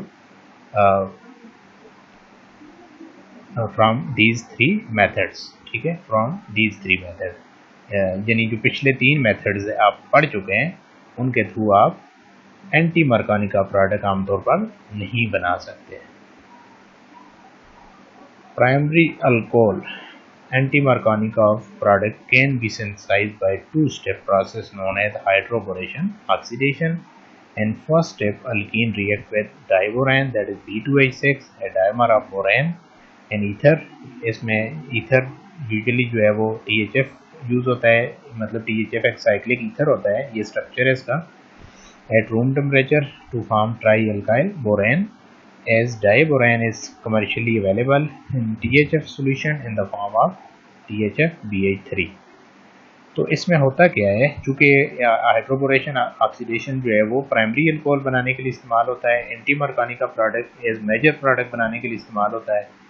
तो इसमें सबसे पहले तो हम हाइड्रोबोरेशन करते हैं, फिर ऑक्सीडेशन करते हैं। तो फर्स्ट स्टेप में क्या होता है, यानी हाइड्रोबोरेशन में हम ये करते हैं कि हम जो अल्कीन है, अल्कीन को जो है वो डाइबोरैन के साथ ट्रीट करते हैं, B2H6 के साथ। डाइबोरैन क्या होता है, ये बोरैन का डाइमर होता है और ये आमतौर पर ईथर के अंदर मौजूद होता है। तो ये रिएक्शन आमतौर पर हम रूम टेम्परेचर पर परफॉर्म करेंगे। अब जो डाइबोरैन होता है वो आमतौर पर THF के अंदर कमर्शियली अवेलेबल होता है। तो THF में इसका सोल्यूशन में किस तरह इसकी एसोसिएशन होती है, THF के साथ BH3 ने बॉन्ड बनाया हुआ होता है। क्योंकि BH3 लिविस एसिड है तो ये इलेक्ट्रॉन पेयर डोनेट करता है अपने ऑक्सीजन के थ्रू। अब यहाँ पे आप देख सकते हैं, आपको दिखाया गया है, इसमें आप 2 मोल ऑफ THF ले लें। तो चूँकि B2H6 डाइमर है ना, इसमें 2 BH3 होता है, तो आप उसमें बनाना बॉन्ड उनका बना हुआ होता है B2H6 में, BH3 का 2 BH3 का आप उसमें। तो आप इसको 2 BH3 यहाँ पे ले रहे हैं, इसके अंदर यानी 2 BH3 है, 2 BH3। तो इसके साथ एक फ्यूरैन के साथ एक BH3 आएगा और दूसरे के साथ दूसरा आएगा। तो यहाँ पे आप देख सकते हैं कि ये 2 ले रहे हैं आप, तो ये फिर आपके पास 2 THF BH3 बनेगा। इसमें होता क्या है, ये अपना लोन पेयर BH3 को दे देता है, तो कोऑर्डिनेट टाइप बॉन्ड बनेगा, इसके ऊपर पॉजिटिव चार्ज आ जाएगा और बी के ऊपर नेगेटिव आ जाएगा। तो इस तरह कमर्शियली ये इस फॉर्म में अवेलेबल होता है डाइबोरैन। THF के अंदर ये स्टेबल होता है, अदरवाइज ये फिर इस तरह स्टेबल नहीं हो। In second step, trialkyl borane is treated with alkaline hydrogen peroxide to form primary alcohol। Second step में क्या होता है कि ट्राई अल्काइल बोरैन जो होता है, क्योंकि वो फर्स्ट हाइड्रोबोरेशन से हासिल होता है, तो उसको हम अल्कलाइन मीन हाइड्रोजन पेरोक्साइड को अल्कली बेस की मौजूदगी में ट्रीट करते हैं, यानी NaOH वगैरह की मौजूदगी में ट्रीट करते हैं, तो फाइनल प्रोडक्ट अल्कोहल बन जाता है। It is not necessary to isolate trialkyl borane as it can be oxidized in same vessel।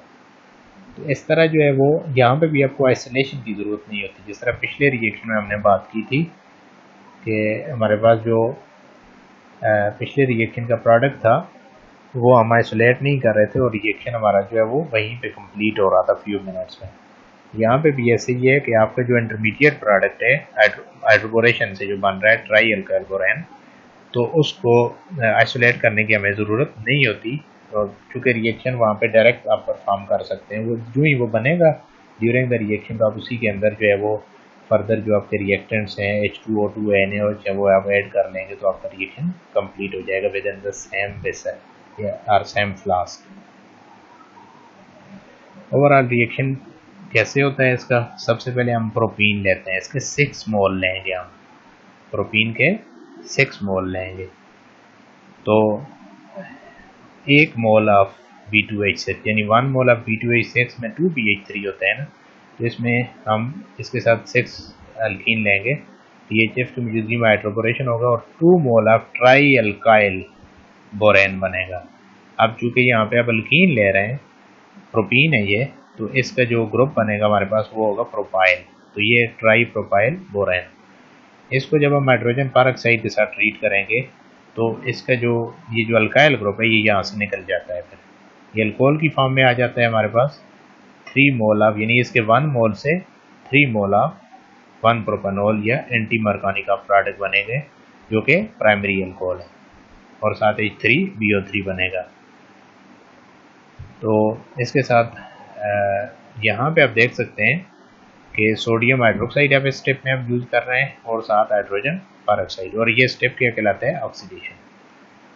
अब यहाँ पे अब याद रखना है आपने कि in addition of borane BH3 to double bond boron is attached, in addition of boron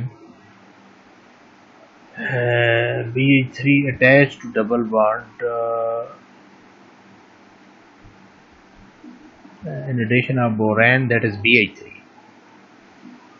Double bond boron is attached with less substituted carbon. यानी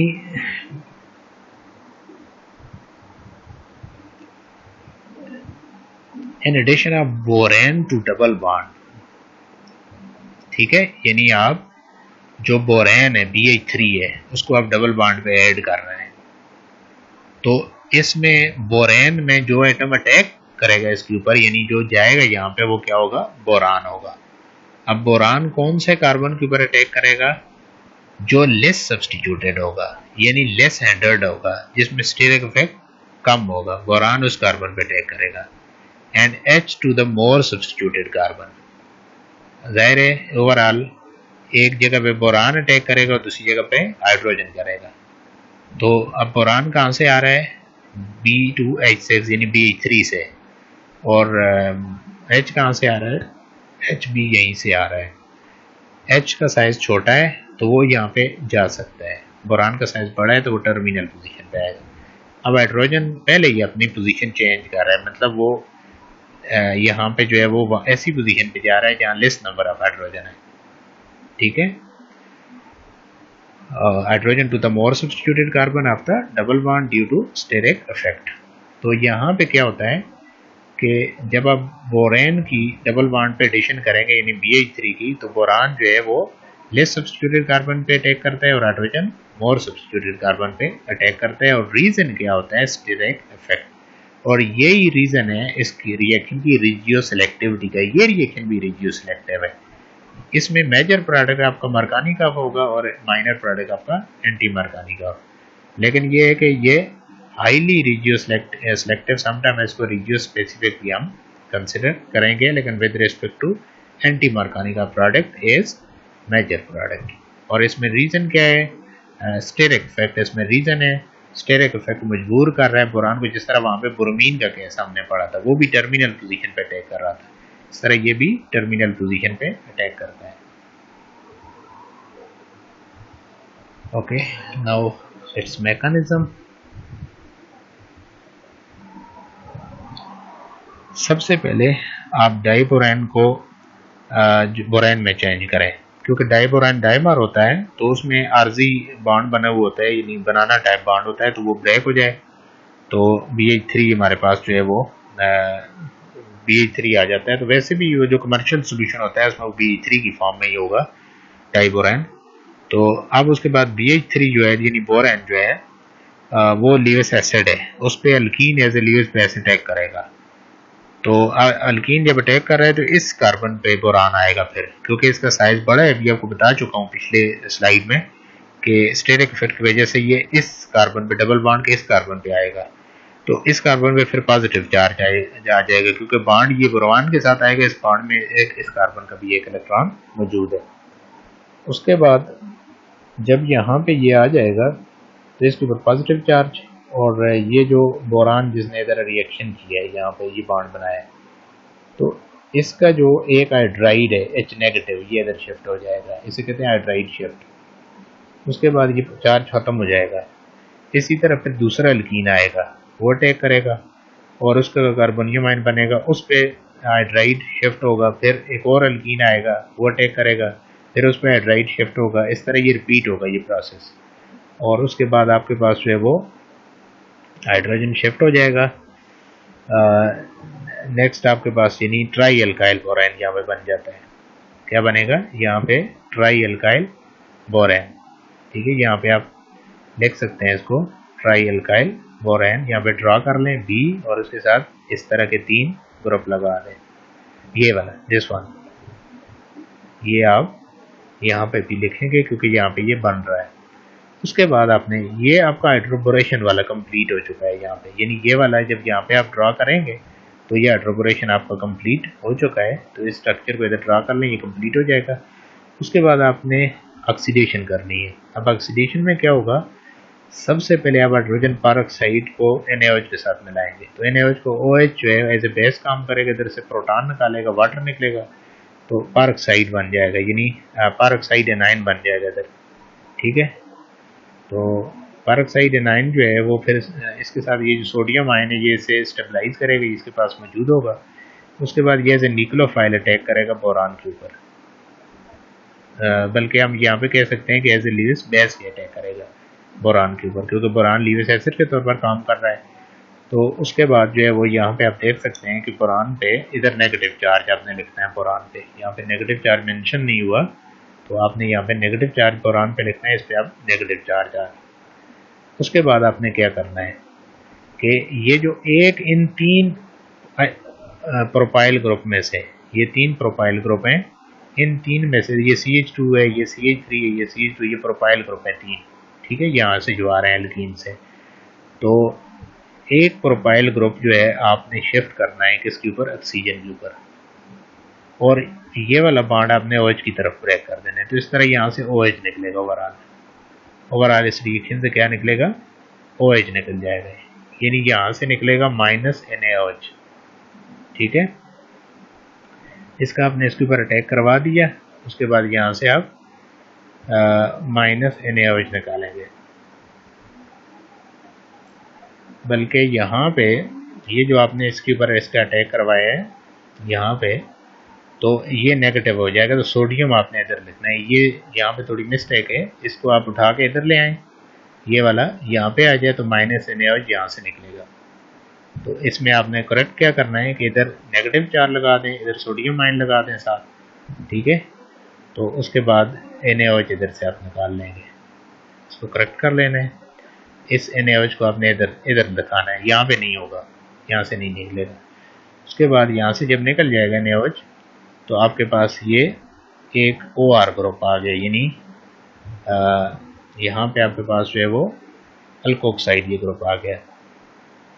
तो यहाँ पे ये एक ग्रुप आपका आया है, किस तरह आया है इसका मैकेनिज्म आप देख सकते हैं कि पहले आपने हाइड्रोजन पेरोक्साइड से पेरोक्साइड एनाइन बनाया, इसने अटैक किया, फिर यहाँ एक अल्काइल ने इसके ऊपर अटैक किया, ये यहाँ से निकल गया, NaOH निकलेगा। उसके बाद जो है वो यहाँ एक आ गया आपके पास, उसके बाद यही वाला रिएक्शन आपने रिपीट करना है। तो आपने ओवरऑल जो है वो 2 हाइड्रोजन पेरोक्साइड आपको चाहिए होंगे और 2 NaOH आपके पास निकलेंगे। एक से एक निकल रहा है ना, 2 से 2 निकलेंगे, तो आपके पास ये ट्राई अल्कोक्साइड यहाँ पे इसका बन जाएगा। तो यहाँ पे उसके बाद आपने क्या करना है, बोरान के ऊपर सोडियम NaOH का फर्दर अटैक करवाना है। तो OH नेगेटिव जब बोरान पे अटैक करेगा तो उसके बाद जो है वो फर्दर इसके ऊपर नेगेटिव चार्ज आएगा और सोडियम पॉजिटिव, इस तरह आपने यहाँ पे भी करना है, ठीक है। इसका जो आपको बताया इसके ऊपर नेगेटिव साथ सोडियम लगा दें, इस तरह ये लगा हुआ है, इस तरह, चूँकि इसकी भी 4 बॉन्ड है, इसकी भी 4 है यहाँ पे। तो उसके बाद जो है वो इनमें से कोई एक आपने जो है वो OR ग्रुप, यानी ये जो अल्कोक्साइड ग्रुप है आपके पास, ये आपने यहाँ से निकालना है, ठीक है। तो ये ग्रुप आपका निकल जाएगा यहाँ से, तो आपके पास ये सिचुएशन हो जाएगी, और जो ग्रुप निकलेगा तो वो नेगेटिव फॉर्म में, ऑक्सीजन नेगेटिव होगा, सोडियम इसके साथ आ जाएगा, तो ये आपका इंटरमीडिएट कंपाउंड है। अभी इसकी फर्दर इसमें से ये ग्रुप निकलेंगे। उसके बाद आपका ये जो अल्कोक्साइड है ये फिर यहाँ पे क्या करता है, H2O से प्रोटॉन लेता है, इसकी प्रोटोनेशन होती है, तो OH सोडियम हाइड्रोक्साइड की फॉर्म में निकल जाएगा, और इस तरह ये प्राइमरी अल्कोहल या 1 प्रोपेनॉल बन गया, ये 1 मोल बन गया। उसके बाद ये अपने दोबारा यहाँ पे लिया, इसको फिर NaOH के साथ मिलाएं वाटर के साथ, यानी ये वाले दोनों स्टेप पर इकट्ठे में मैंने शो किए हैं, पहले NaOH के साथ मिलाएं और फिर वाटर के साथ। तो यानी पहले ये वाला स्टेप होगा और फिर आपके पास जो है वो ये वाला पहले, और फिर आपके पास ये वाटर वाला स्टेप, तो आपके पास एक अल्कोहल बनेगा और एक ये फिर बन जाएगा, ठीक है, यानी 2 OH आ जाएंगे आपका, ये एक रह जाएगा। उसके बाद आपने फर्दर ये रिएक्शन रिपीट करना है, तो फिर आपके पास ये भी 1 प्रोपेनॉल की फॉर्म में रिमूव हो जाएगा, और साथ H3BO3, this is your by product. तो इसमें यहाँ से आपने करेक्शन कर लेनी है, ये वाला जो आपको पहले बता चुका हूँ, दिस वन, इसको आपने यहाँ पे लिखना है और इसके ऊपर नेगेटिव चार्ज सोडियम आयन इधर लिखना है।